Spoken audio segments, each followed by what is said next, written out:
Zdravo, sem Lučka in živim v mestu, kjer poučuje eden izmed 50 najboljših učiteljev na svetu. Dan. Zdravo, živijo. Lučka. Uroš me veseli. Ali naj vas kličem dr. Uroš Ocepek, dr. Uki ali profesor Pikachu? Glede na to, da nisi še moja dijakinja, lahko izbiraš. Sicer pa me učitelj ali pa profesor kličejo dijaki. Vaši učenci pravijo, da drugače pristopate k razlagi snovi. Kako? Želim pokazati čim bolj življenjsko, čim bolj zanimivo, pa da tisto, kar njih zanima, dejansko spremenim v učno snov, kot so Pokemoni, filmi in tako naprej.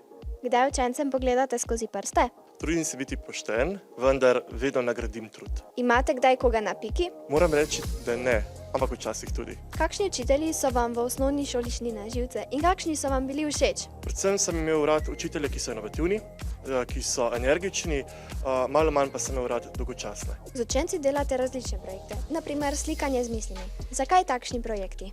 Želim si, da moji dijaki imajo možnost uporabe sodobne tehnologije, tisto, kar je danes popularno, zato da potem, ko bodo končali srednjo šolo, da se lahko primerjajo z drugimi vrstniki. In če se bodo primerjali in bili uspešni, potem bodo hitro dobili službe. Ste raziskovalec na področju umetne inteligence.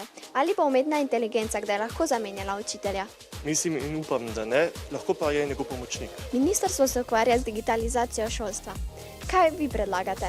Da bi mogoče še imeli računalniški predmet v osnovnih šolah, zato da bi lahko vi otroci tudi spoznali ozadje in potem z računalnikom naredili nekaj kreativnega, ne samo za zabavo.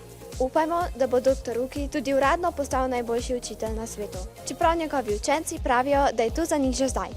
Adijo!